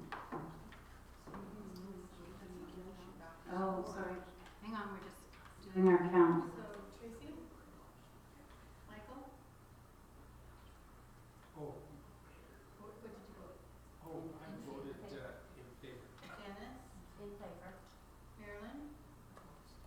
Fran? In favor. Okay, opposed? In favor, Jan opposed, one in favor.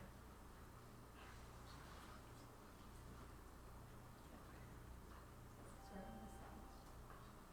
So we're done. Yeah, carried.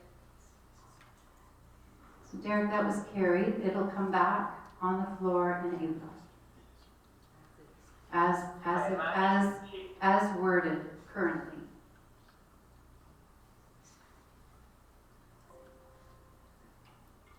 Sorry, it's going to be postponed, but it has to stay as worded? Correct.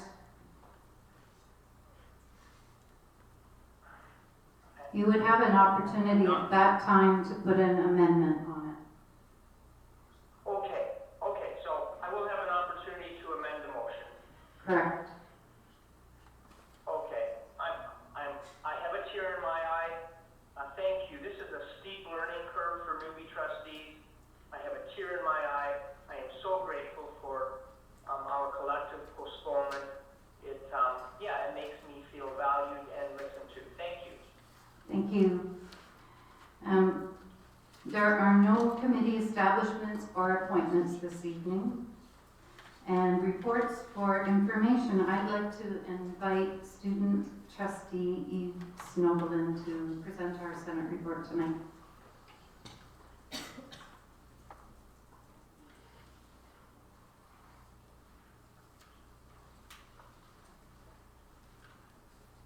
The Student Senate met on March 7th, 2023 at 5 p.m. The main topic we discussed was the development and the creation of the Environmental Initiative Contest. A poster was shared providing information about the challenge. All senators were asked to review the poster and provide any suggestions or ideas on the poster to Superintendent Lefebvre. The poster will be used to help promote the contest in the near future. We also discussed the 2023-24 Student Senate and that the elections have been completed and the new senators have been chosen. There will be a meeting held on April 3rd with the new group of senators as well as the current Senate. Today, Learning Service Administrator Sprague spoke with the Senate about the forum and asked for any feedback we had regarding the content and the schedule of the forum. The senators stated that it could have been beneficial to have the forum over a 2-day period. We also discussed having more icebreakers and more preparation for the student senators prior to the forum. The forum also sparked conversation with the Senate about BIPOC groups, which stands for Black, Indigenous, Peoples of Color groups in secondary schools. Many of our schools have existing groups and others look to create these groups. Jeff A.D. Martin, a motivational speaker, recently spoke to the students of Saugeen District Senior School, Walkerton District Community School, and John Diefenbaker Senior School. Senator Enns, Morris, and Kiwagishik felt that there was a very positive response from the students about the speaker. In conclusion, the schools look forward to the spring with many planning dances and talent shows, as well as looking forward to end of the year activities. Thank you. Thank you very much. Do trustees have any questions or comments? I see none. Oh. Trustee Gray. I know, I have questions and comments really all the time. Sorry about that. I'm wondering if there is an opportunity for the trustees to get together and address the question that we talked about briefly an hour ago. What do you like about our school system? What is failing? What is not working for you? And what do you think the Board of Trustees could do about it? In other words, I'd really be happy to hear from the trustees something quite substantive about how you feel about your schooling, particularly at the high school level. Through the chair, I assume that can be arranged at some point, yes? I'd be happy to participate. There may be an opportunity if some trustees wanted to join part of the student senate meeting. For example, we could have an open dialogue at that time. Generally you meet at 5, right? Yes. Depending what we're doing here, so after and you can head down and have a good conversation.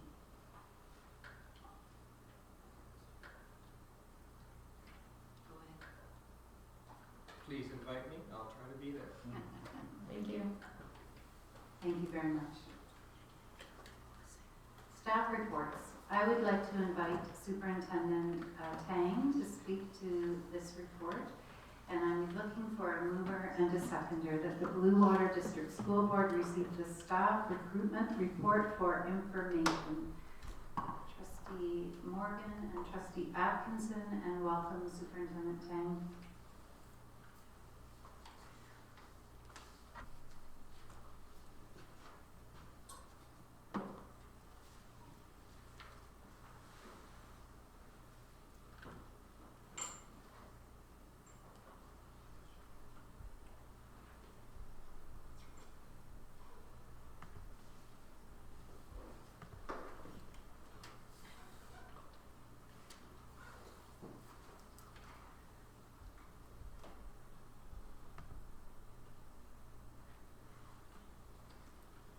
Good evening, Chair. Good evening, Chair. I'm bringing a report tonight on some of the recruitment strategies that Blue Water District School Board is using to try to address some of the staffing shortages that are being experienced across Canada and in Ontario at this time in many sectors, including education. The unemployment rate in Canada right now is 5%, which is extraordinarily low. As you would know, if you've tried to go out for dinner on a Tuesday and the restaurant's closed due to a staffing shortage, or like me, have to wait 7 days to get your internet fixed because Rogers doesn't have enough trucks and employees to do it in a shorter amount of time.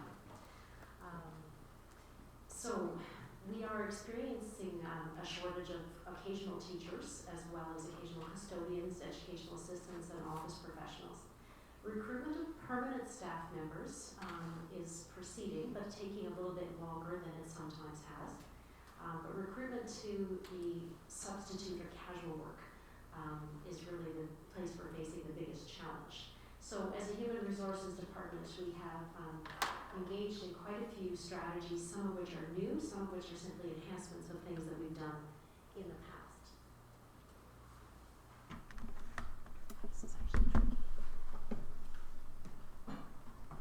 Sorry, I can't see my own PowerPoint, so I've got to figure this out.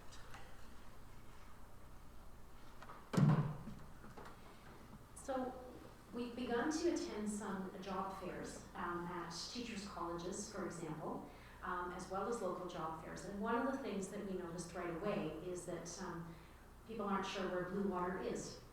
And some of them thought it was further north than it is. We think of ourselves as a little bit north, but really we're not.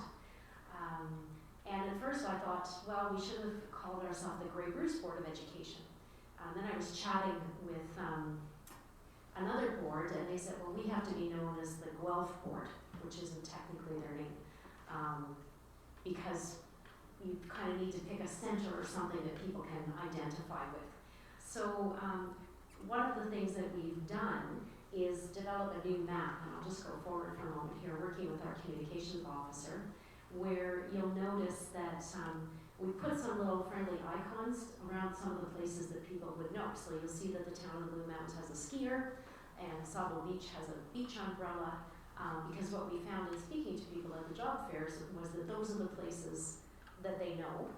And then also we put arrows to some of the larger urban centers that people would recognize, so that they realize that the eastern edge of our board is only an hour from Barrie, for example. So just trying to get our name and location out there as a wonderful place to be. And of course we have some pretty wonderful recreation capacity in this area as well. We also recently, we wrote a letter that went home to all parents and guardians, telling them in each school area that we were participating in regional job fairs and that we are hiring. And that went into every household through our school messenger program to try to help people understand that there are jobs in the education sector. I'm also working on a piece right now for school guidance counselors, so that school guidance counselors can tell students that the board has a wide variety of jobs, maybe much broader than they might think about. If you asked a student, who works in a school, well, teachers certainly do. They might get to be administrator, but they may not realize that not only are there other professionals working in the schools, but here at the board office we employ accountants and human resources professionals and all sorts of other people. We've really worked on our job descriptions and qualifications information, so that at job fairs, for example, we're able to answer questions about what are the qualifications required to be an early childhood educator, a child and youth worker, or custodian. And we've also been working on just a bit of a flyer around some housing connections, because this has been one of the inhibitors we have to recruitment from outside our area, in that people are struggling to find housing in many of our communities. In terms of education support workers, we have been looking for supply custodians and supply educational assistants and casual office professional and technicians. And some of the strategies we've used for that are attendance at the local job fairs. We now run social media postings that are open all the time and just collect applications. So we don't have a specific day, for example, necessarily, where we do some interviews. We'll allow people to apply, and we are sometimes able to, interview on a shorter list to try to get people in as quickly as we can. So the regional job fairs, these are the ones that were in Grey County, and we were in attendance at all of them, and we had excellent support from some of our departments. I asked our plant department, which recruits custodians, if they would come, and they said, yes, all of them, no problem, we'll be there. And ICT as well, were very interested in seeing whether we could find people that were already living here who would be interested in working for us. And then we also attended one in the Kincardine area to try to get the word out. In terms of the teacher piece, again, our recruitment for permanent jobs is reasonable. Occasional teachers is a little bit more challenging. I know when I started in this board, I was actually just chatting today that, working as an occasional teacher is some of the best possible training you can get for classroom management, and how to develop a relationship with a group of students in a very short amount of time that's either going to be positive or negative after the first 60 seconds. But it's tricky work. It's not what some people envision for themselves right away when they're going into teaching. They want their own classroom that they can set up. But many of us started with several years working as occasional teachers, and I would say it was very good training for the work that followed. Again, open recruitment. So we have both a secondary and elementary interview day coming up, and we've been collecting resumes. We also have a few people teaching on letters of permission. So this is when a job doesn't fill with a qualified teacher and has been posted for 10 days. There is in the Education Act the possibility to hire someone. So for example, it might be a certified mechanic who's interested in becoming a technology teacher, but is going to go to school in the summertime to get their teaching certificate but isn't there yet. But if the principal interviews that person and looks at their qualifications and feel they could be safe, then both the teacher and the administrator can say, we feel that we'll allow this person to teach. They do require more supports than people who have been teaching around things like assessment and evaluation, but it can sometimes be a solution, particularly in the technological studies area where, a huge portion of the expertise you're looking for is around being a carpenter, and then you're also asking a person to have the teaching expertise. And very recently, the Ontario Teachers Pension Plan and the Ontario government finally agreed to allow teachers, retired teachers, to teach more than 50 days. They can now teach up to 95 days. That was a huge relief for me, because some of our retired teachers were hitting their 50 days, and I wasn't sure what we were going to do in April and May. So that's something that's happened for the past 3 years during the shortage. In terms of welcoming, trying to recruit teachers, we have quite a few teacher candidates. So Teachers College is a 2-year program, and the teacher candidates do placements. So it used to be called practice teaching, for example. So they come back, and many of them are from here. So they have a place to live, even if it's their parents' basement for a period of time. So we sent a welcome letter to all of the teacher candidates, whether first year or second year. And a couple of weeks ago, we held a reception here in the evening to talk to them about the application process and all the wonderful things about working in Blue Water. We had some teachers come and speak about their careers and how happy they've been working for Blue Water. And we had a variety of superintendents. Mr. Lefebvre and I are not homegrown, and Ms. Penner-Lipset and Ms. McEwen are homegrown. So I don't know which is the best one, like graduated from Blue Water and came back to teach, or elected and chose to come here and stayed. It was really excellent. We had over 20 teacher candidates come, which is wonderful because we had to pick a date where many of the candidates were here, but each one of the universities it's a different time frame that they have, so it's been a bit tricky. The other piece around the teacher candidates is that in the past couple of years, the colleges have allowed people to do more actual teaching while they are in their teacher candidate process. So, for example, if a long-term occasional position became open in the school that you were to do your teacher candidacy in, you are allowed to pick that up. And then rather than your partner teacher doing your evaluation, the administrator does your evaluation like they would for other teachers in the school.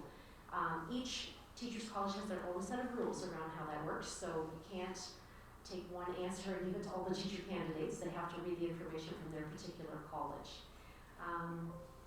The Ontario College of Teachers in the past few years has been able to respond to some of the shortages. So now teacher candidates are able to get a temporary certificate of qualification very quickly, which then makes them qualified teachers that we can work with. All of these temporary certificates expire on December 31st of the year in which they're issued. But by that point, most of those temporary certificates should have been converted into permanent certificates of qualification. So that allows us to get the candidates in a little bit faster while the college is still processing their graduation from Teachers College. In terms of hiring experienced teachers, we do have external postings. So this is what I meant, that our permanent jobs take a little bit longer to fill now. So it used to be that we had lots of people waiting to get a teaching job, and we could post internally, and from our supply list or the people that weren't yet working full-time, people would apply and we would be able to fill jobs after a 3-day posting. Now we have to post internally, and then often we have to post externally in order to be able to hire candidates. But we use Applied Education, and this is the most common platform used to try to recruit teachers in Ontario. And people that sign into that program, they can see jobs anywhere. They set their own filters about what they want to see. So in fact, our jobs are visible to people who might want to move up here. I know at one of the job fairs, one of the pieces that I heard that I hadn't thought of is some teacher candidates in their early 20s were stating that suddenly they could potentially come to Blue Water to teach because their parents had retired and bought a home up here. So again, they had a place to live while they searched for some housing and get themselves established. And again, just the open recruitment, that we're willing to do interviews when we have enough people to interview. The other piece, so these are the recruiting, like the job fairs that we've attended. Lakehead was virtual, as there's some pretty good skiing up there, so I don't know. Maybe we could really go to that one next year, but it's a long way. And the other ones were face-to-face. We've also been searching for teachers' colleges that we haven't had a relationship with for teacher candidates. And so we're establishing relationships with new teachers' colleges to try to help with their recruitment. It's interesting, some universities really hold their teacher candidates very close to the university campus. Others allow people to go back to other areas. It really depends on the rules of the teacher's college. So that's just a quick summary of some of the things that we've been doing. I'm sure you'll see that if you follow us on Facebook or Instagram, our recruitment, we're hiring posters are just on a rotation constantly, so that we try to get people to come in.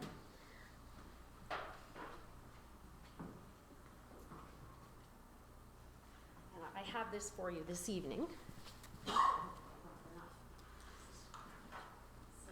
we created a business card just for recruitment, and I'm not going to have enough. I'm sorry. I just found a handful.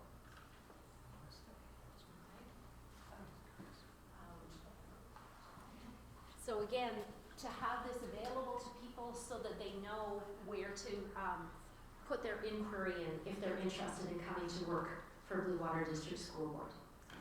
Thank you, Chair. That is my presentation for this evening. Thank you very much. Do trustees have any questions or comments? Trustee Gray? Just one question, which actually I think I put to Superintendent Cummings during dinner. Has the board considered, or will the board consider, having a recruitment in the GTA, or is advertising in the GTA for current teachers who might like to move, or for those who are finishing teachers' calls there? Partially because of the housing piece, we're finding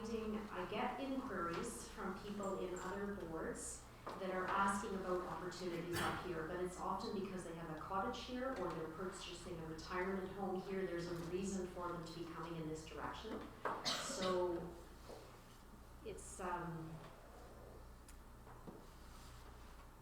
it's pretty difficult. Like one of the pieces that we're looking at are, there is a local employer that recruits a lot of people to come up here, and that's Bruce Power. And many of the people that work at Bruce Power have a spouse that maybe didn't get recruited to come and work at Bruce Power, but the family is already coming up here.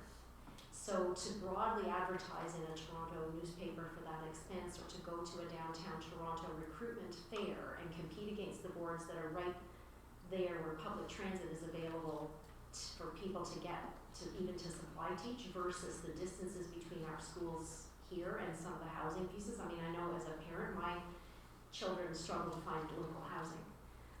So I hear your suggestion, but I think through applied education and inquiry, we are tapping into many of those people.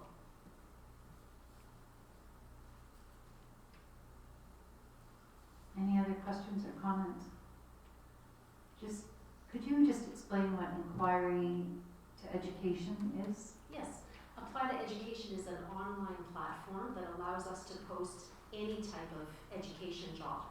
And it's a very smart platform in terms of the work that it does for us. So a young person or any person looking for work would create an account with Applied Education and set their own filters in it. And they would receive notifications that there was work available as, for example, a child and youth worker in an educational setting. And I could set that, if I lived in Mississauga, I could set it for all the surrounding communities I felt I could get to on GO Transit easily. And it allows us as employers to put our jobs out there and have a much broader audience. I mean, we used to advertise in some of our local papers, but that really wasn't resulting, in our weekly papers. It wasn't really giving us much bang for our buck in terms of the return around recruitment. Whereas Applied Education, anyone looking for work, or even person working but interested in possibly relocating, will be able to receive notifications that there is work available for people. Thank you very much. Trustee Long, did you have any questions?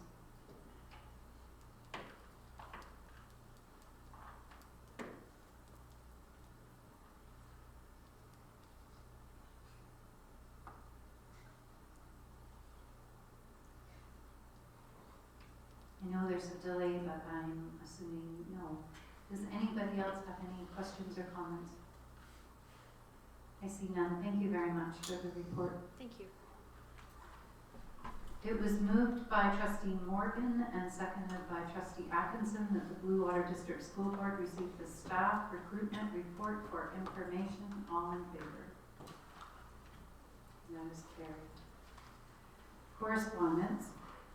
We have received a letter from the Township of Southgate regarding the need for their new school in the Dundalk area, and trustees all received that letter.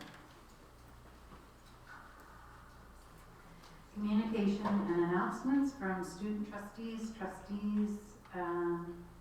education OPSPA. Trustee Atkinson.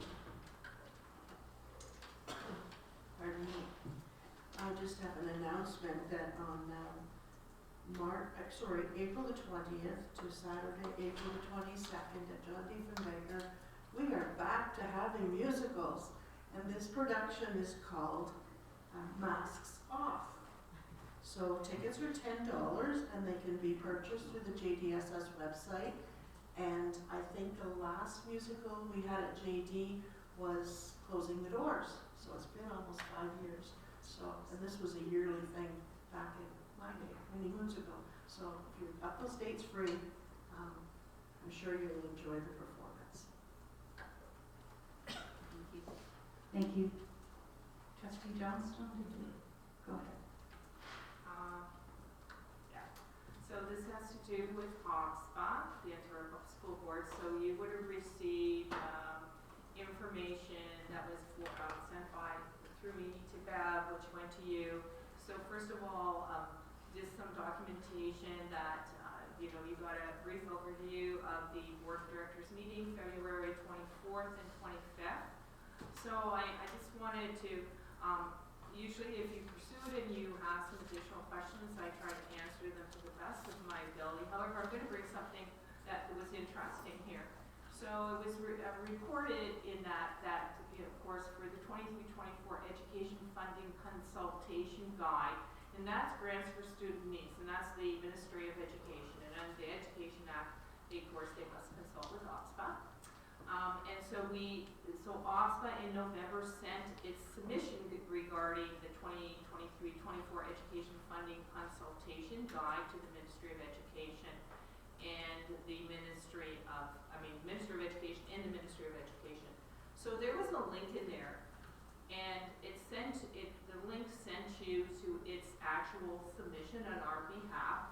And why I'm bringing this forward is that in their initial cover letter to Minister Lecce, the second bulletin, they said, in addition to at the last OSPA annual general meeting in June 2022, 2 policy resolutions were approved that have funding implications, okay, so this is not about money, and require requests to the Ministry of Education. And it was the second one. The second one was student population estimates and projected enrollment data for building new schools. OSPA requests the Ministry of Education include student population estimates and professionally projected enrollment data in school size be considered in the funding formula for school size when building new schools, and to use the same planning data that the Ministry of Municipal Affairs and Housing and the Ministry of Finance require municipalities to use. And the reason why I'm bringing that forward is that motion originally came from the Blue Water District School Board last year. It went to the Board of Directors, and it was unanimous. In fact, there was a little bit of an amendment that came back to us. Can you amend it a little bit? We did. It went to the AGM and was unanimously passed. And the reason why I bring that up is because we're back to that kind of time of year again with OSPA, because in that package of documents sent, there was, first of all, there is a guideline member board policy resolution submission. So if you look at that, if you know that, just to know that it has to, first of all, it has to be passed at your board. So individual trustees can send motions. It has to be passed here. There's a format. You have to show the rationale, data where applicable. It has to identify specific actions to be taken. So it just can't be some glorious statement. It has to be that you want us to do something. And it has to be in a particular format, as I mentioned, and it has to align with the office's mission and vision and strategic priorities. If all that happens, which is what we did last year, and we will be accepting those policy resolutions that pass at boards by Wednesday, April 12th, 2023. So even if you miss that deadline, just to let you know, we do have this because it has to go to our legal counsel and it has to be looked at by the policy resolution staff at OSPA and also the executive, and the executive then, here's the process, brings it before the board of directors, whether they will, say, yes, we support this, or no, we don't, or we don't, we will if it's amended, blah, blah. So I'm just bringing that forward. And the other one has to do with our, I'm just going to put that one down, Constitution. Once again, same thing, OSPA Constitution bylaw amendments. If you submit an amendment for our Constitution, of course you have to look at what the Constitution already is. It's online, it's links in that document, and then it has to, once again, go before the board because they have to know that it comes from a board, not an individual. And that submission deadline is April 12th. So just bringing that, so that if you're thinking about something, you have an opportunity. The other, I'm closing stuff, I have many windows open here, is we had a really great presentation, and I want to take it, it was 13 pages, understanding and responding to recent misinformation and controversy regarding equity and human rights related issues in competitions and things like that that you might have interest in. So that's all there. And we also had a presentation that was brought to us by the Ontario Education Services Corporation, and that PowerPoint is also included in what you were sent today. One of the things about this Ontario Education Services Corporation, they're the ones, if you go on off the website, that create all those trustee training things for us. They also do wonderful things for all boards and public school boards in the province around energy and saving us money. So they do amazing jobs, and so they're wonderful partners with us. And if you have any questions, I will try to answer the best of my ability. It was a lot.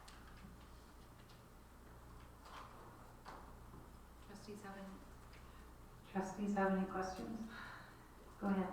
I have a comment about sizes of schools being built and our work on that.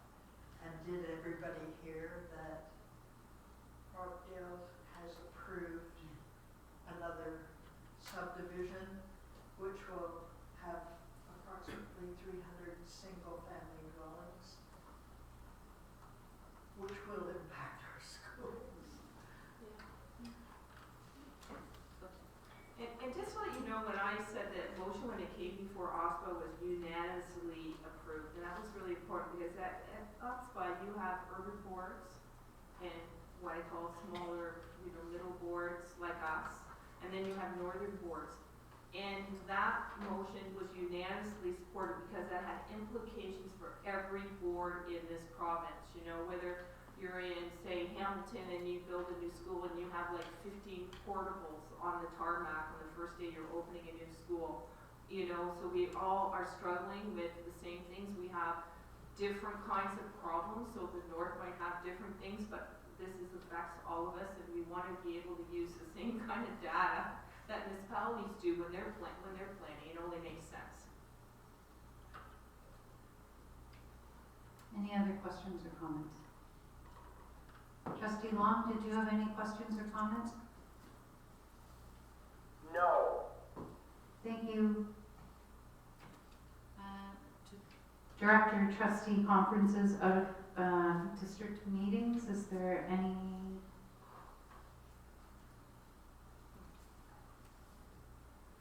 No. Yeah, there is the labor symposium coming up. I think it's in April, and also OSPA's AGM, which is going to be at Blue Mountain. So those are, and I forgot the other one is our regional meeting, and for the Western region, which is going to be basically in Chatham. So, and so that's the other thing. Quick question about the Chatham regional meeting. Do they allow for virtual attendance? That's a good question, and they might. The reason why is I know we have kind of hybrid meetings. We have hybrid meetings with OSPA, Board of Directors, but I'll have to check on that. I actually have a telephone conference call tomorrow with Arlene Morrow, who's from Thames Valley, so I can just ask her that question. Thank you. The distance is a bit prohibitive. Trustee Lutz? I just wanted to kind of add strength to that question, saying that I might be inclined to figure out the logistics of attending if it could be virtual, to not have to drive on top of attending a Saturday meeting, which is complicated enough. So yes, please ask. Thank you.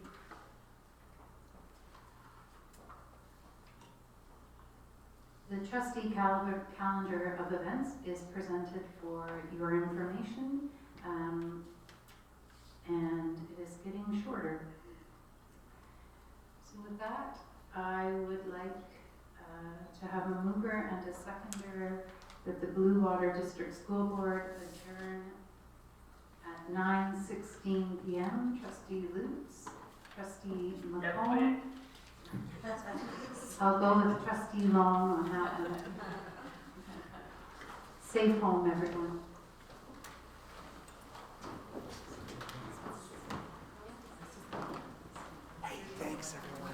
Gary